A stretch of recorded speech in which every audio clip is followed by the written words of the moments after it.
სწორი კვება. ჯანსაღი ცხოვრების წესი. ჩვენ ვსაუბრობთ ჯანმრთელობაზე მოწვეულ სტუმრებთან ერთად. საინტერესო თემები, სასარგებლო რჩევები. შექმნით თქვენი ჯანმრთელობის ფორმულა, მარიამ უტიაშვილთან ერთად.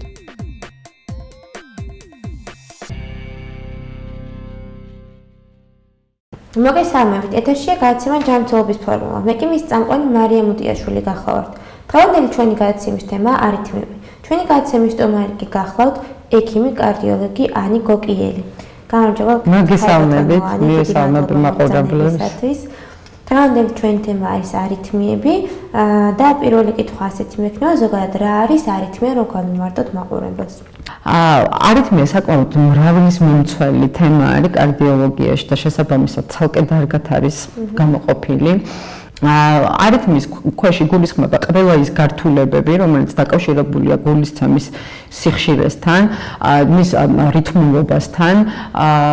არითმიების დროს გულისცემის სიხშირე არის აჩქარებული, ან შენელებული, ან და არარეგულარული და არითმული. ნორმალური გულისცემის სიხშირე ჯანმრთელ პირებში მერყეობს 60-დან 100 დარტყმამდე წუთში და მაგრამ ეს არ არის ყოველთვის მუდმივი ციფრი და დამოკიდებული არის ვთქვათ დღის საათებს თუ ღამის საათებში როგორც ნორმა არის გული ბრადიკარდიაში გადადის და პულსი 60-ის ქვემოთ ჩამოდის. ასევე დაკავშირებული არის ფიზიკურ დატვირთვასთან, ემოციურ სტრესთან. ასევე არსებობს მოზარდებში და ახალგაზრდებში სუნთქვასთან დაკავშირებული დიახ, რაც ნორმად მიიჩნევა. ასევე სპორტსმენებში, კარგად მევარჯიშებ პირებში აღინიშნება გულისცემის სიხშირე 60-ის ქვემოთ არის ესეთი შემთხვევები და ესეც აბსოლუტურ ნორმად მიიჩნევა და პათოლოგიად არ განიხილება. რა არის არითმიის გამომწვევი მიზეზები? არითმიის გამომწვევი მრავალი მიზეზი არსებობს, მათ შორის მინდა გამოვყვა გულსიცოცხლე სისტემის პათოლოგიების დროს, კონკრეტულად მიოკარდიუმის ინფარქტის დროს განვითარებული გულის კუნთის ცვლილება ხდება კერა არითმიის განვითარების. ასევე კარდიომიოპათიების დროს, ასევე მაღალი არტერიული წნევის შემთხვევაშიც ვითარდება ხშირად არითმიები, მანკების დროს, ასევე მინდა გამოვყვა ფარისებლის ჯირკვლის პათოლოგიების დროს განვითარებული არითმიები და ძალიან ხაზგასმით მინდა აღვნიშნო არაჯანსაღი ცხოვრების წესის დროს განვითარებული, იმიტომ რომ ისეთი ნივთიერებების მიღება, როგორც არის ჭარბად ალკოჰოლის მიღება, ნარკოტიკული საშუალების მოხმარება, თამბაქოს წევა, კოფეინის ჭარბად მიღება, ეს ყველაფერი ხელს უწყობს არითმიის განვითარებას და ამიტომ მინდა ჩვენს მაყურებელს მიმართო, რომ ჯანსაღი ცხოვრების წესი არის ძალიან მნიშვნელოვანი ამ დროს.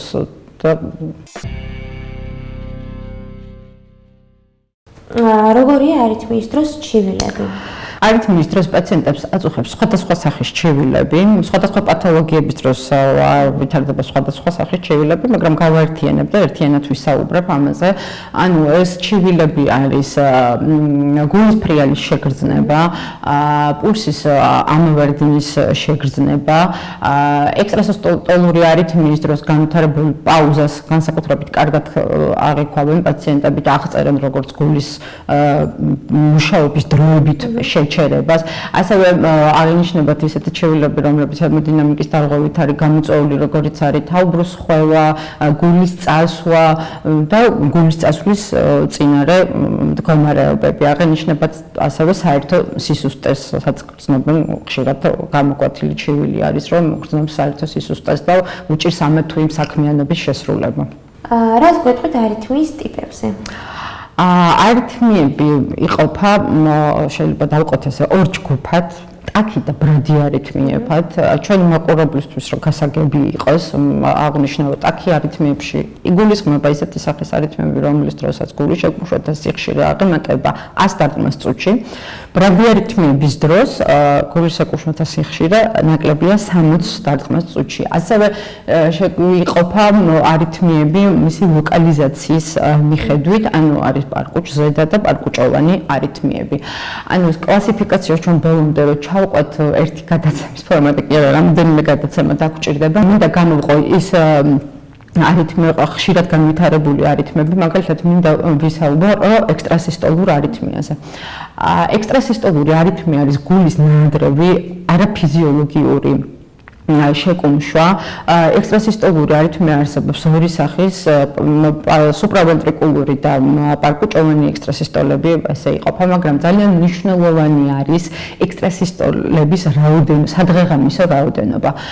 იმიტომ რომ არსებობს ექსტრასისტოლები იშვიათი, საშუალო სიხშირის და ხშირი. იშვიათი ექსტრასისტოლები, როგორც არის თქვა, წუთში 5 ექსტრასისტოლაზე ნაკლები, შეიძლება პრაქტიკულად ჯანმრთელ პირებშიც აღმოჩნდეს. ამიტომ ექსტრასისტოლური არითმიის დროს ჩივილები ზემოთაც უკვე მართხელ ვახსენე, ანუ კონკრეტული ჩივილები არის პულსის ჩავარდნა, პაუზის შეგრძნება. ძალიან მნიშვნელოვანი არის ექსტრასისტოლების დროული დიაგნოსტიკა, რისთვისაც აუცილებლად უნდა მივმართოთ ექიმს და დიაგნოსტირებაზე კიდევ ცალკე თუ შეიძლება რომ ცალკე ვისაუბრო. ასევე მინდა გამოვყო ტაქიკარდიები. ანუ ტაქიკარდია რა არის? ტაქიკარდია არის როგორც ვთქვით, პულსის გულის შეკუმშვათა სიხშირის მატება 100 დარტყმა და ზემოთ. ანუ გულის შეკუმშვათა სიხშირე ზოგჯერ იმატებს ფიზიოლოგიურად, ეს არის ფიზიკური დატვირთვა, სტრესი, ანუ რაღაც კოფეინის მიღება, ეს ყველაფერი, მაგრამ არსებობს ისეთი მდგომარეობები, როდესაც ვითარდება სინუსური ტაქიკარდია და მის ფონზე მაგალითად მიოკარდიუმის ინფარქტი, კარდიოლოგიური პრობლემების დროს, მაღალი არტერიული წნევის დროს, განსაკუთრებით მინდა გამოვყო სინუსური და პაროქსიზმული ტაქიკარდია. სინუსური ტაქიკარდიის ანუ ახასიათებს პულსის მატება 100-ის ზემოთ, ხოლო პაროქსიზმური ტაქიკარდიისთვის დამახასიათებელია გულის ჩემის სიხშირე 130 და უფრო მეტი. ასევე სინუსური ტაქიკარდიისთვის დამახასიათებელი არის, რომ იმპულსის გენერირება ხდება სინუსის კვანძში, ანუ როგორც უნდა იყოს ფიზიოლოგიურად, ანუ სინუსის კვანძი წინაგულშია მდებარეობს და როგორიც უნდა იყოს იმპულსის გენერირება ფიზიოლოგიურად ესეც ხდება. ხოლო პაროქსიზმულის დროს ხდება ექტოპიური კერიდან მოდის ეს იმპულსები. ასევე პაროქსიზმისთვის დამახასიათებელია შეტევითი ხასიათის არის უეცარი დაწყება და უეცარი დასრულება, რაც სინუსურ ტაქიკარდიას არ ახასიათებს და მხოლოდ პულსზე მაჯაზე ხელის დადებით არ მოხერხდება ამის დიფერენცირება. ამის დიფერენცირება ხდება კარდიოგრამის გადაყების შემდეგ და რა თქმა უნდა კიდევ ერთხელ ხას უსმევ ექიმთან ვიზიტის შემდეგ. ასევე ვერ გამოვტოვებ, ნამდვილად აუცილებლად უნდა ვისაუბროთ მოციმციმე არითმიაზე, რაც ეს საკმაოდ ერთ-ერთი ყველაზე ხშირად განვითარებადი არითმია არის. მოციმციმე არითმია მსოფლიო ჯანდაცვის მონაცემებით ამერიკაში და ევროპის კონტინენტზე 9 მილიონი და შეიძლება მეტ ადამიანს არის ამ პათოლოგიით დაავადებული. მოციმციმე არითმია ახალგაზრდებში გვხვდება, მაგრამ ასაკის მატებასთან ერთად იზრდება მისი განვითარების რისკი. რა ხდება ამ დროს? ამ დროს არის წინაგულების ასინქრონული შეკუმშვა და არითმული და ასინქრონული შეკუმშვა და პარკუჭებთან არაკოორდინირებულია ეს ყველაფერი. წინაგულების ასეთ ასინქრონულმა შეკუმშვამ შეიძლება გამოიწვიოს პარკუჭებში სისხლის გადასტყორცნის ნაკლებობა და რამაც შეიძლება მიგვიყვანოს ისეთ გართულებამდე, როგორც არის გულის უკმარისობა. ასევე წინაგულებში შეიძლება მოხდეს ამ დროს თრომბის ფორმირება, რამაც შეიძლება გამოიწვიოს თრომბოემბოლია, გამოიწვიოს ინსულტი და გათანხმებით, რომ ესენი საკმაოდ საშიში გართულებებია და სახიფათო ჯანმრთელობისთვის. ამიტომ მოციმციმე არითმიის დროს გართულებების რისკი მატულობს ისეთ პაციენტებში, რომლებსაც რომლებიც არ იტარებენ დროულ მკურნალობას, რომლებიც არარეგულარულად მკურნალობენ. მოცემციმე არითმიის დროს ძალიან მნიშვნელოვანი არის გულისცემის სიხშირის ეფექტური მართვა, ასევე ანტიკოაგულანტური თერაპია, რაც პაციენტებისთვის გასაგებად რო ახსნას სისხლის გამათხიერებელი თერაპია.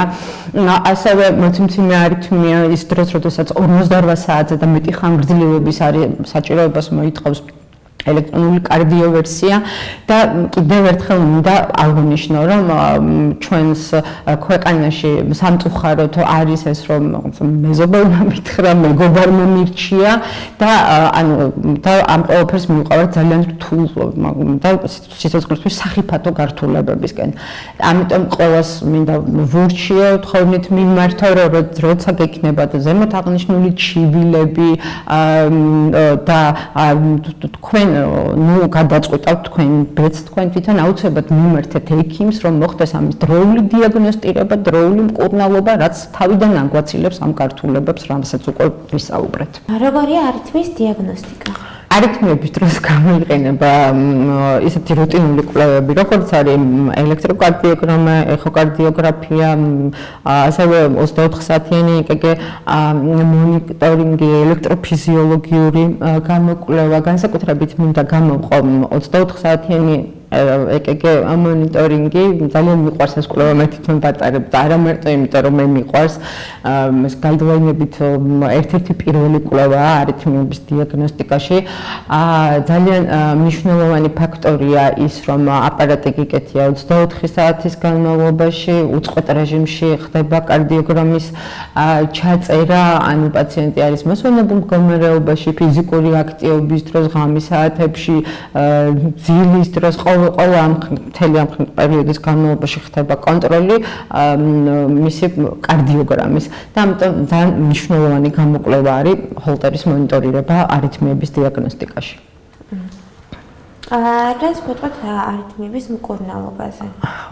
ახლა რაც შეეხება არითმიების მკურნალობას, არითმიების მკურნალობა არის სხვადასხვა სახის, თავიდან დავიწყებ მედიკამენტოზურ მკურნალობაზე, არსებობს სხვადასხვა ჯგუფის ანტიარითმული პრეპარატები, რომლებიც სხვადასხვა პათოლოგიების დროს ინიშნება კომბინირებულად ან მონოთერაპიის სახით, ასევე ძალიან მნიშვნელოვანი არის ანტიკოაგულანტური თერაპია, განსაკუთრებით როგორც მოცემციმე არითმიის დროს, ასევე ინვაზიური თერაპია, როგორიც არის კარდიოვერსია, ფიბრილაციების დროს, როგორიც არის კარდიოსტიმულატორის იმპლანტაცია, ანუ არის პატარა ზომის აპარატი, რომელიც კანქვეშ ყენდება და გულს იმპულსებს აწვდის, ასევე ძალიან მნიშვნელოვანი არის დეფიბრილატორი, ისეთი საშიში არითმიების დროს, როგორც არის პარკუჭოვანი ტაკიკარდია და პარკუჭოვანი ფიბრილაცია და ბოლოს მინდა განსაკუთრებით გამოვყო და აღვნიშნო ცხოვრების ჯანსაღ წესზე, რაც არა მარტო დამეთანხმებით ალბათ მარიამ, არა მარტო არითმიების დროს, ნებისმიერი სხვა პათოლოგიების დროს და ძალიან მნიშვნელოვანი არის, ანუ რისი თქმა მინდა თუ ვეწერეთ სიგარეტს, აღარ მოვწიოთ, ალკოჰოლს თუ ჩარევად ვიღებთ, არ მივიღოთ, ნარკოტიკებზე ხო საუბარი არ მაქვს, ასევე კოფეინის შემცველი სასმელების მიღებაზეც თავი შევიკავოთ, ძალიან მნიშვნელოვანი არის ბიბარჯიშოთ, კარგად ვიკვებოთ, გქონდეს სადღეღამისო ნორმალური რითმი და ყველაფერი იქნება კარგად, მიმართეთ აუცილებლად დროულად ექიმს, ძალიან ხაზგასმით მინდა აღვნიშნო და მხოლოდ თქვენ თავს ნუმიანდობთ თქვენ ბედს ენდეთ ჩვენს ქართულ პროფესიონალ კარდიოლოგებს. დიდი მადლობა ქალბატონო ანი მოგზაურობისათვის. ასევე თქვენ ძალიან დიდი მადლობა რომ მომიწვიეთ, ძალიან კარგი გადაცემა არის, ძალიან საინტერესო და იმედია რომ ესეთი ინფორმატიული იყო ჩემი საუბარი და შევეცადე რომ მოკლე მესიჯებით გადამეცა მოსახლეობისთვის ის რისი გაგებაც მათთვის ძალიან აუცილებელია და მნიშვნელოვანია. კარგად ბრძანდებოდეთ. ეს იყო გადაცემა ჯანმრთელობის ფორმულა, მე კი შემდეგ ორ შაბათამდე გემშვიდობებით ნახვამდის.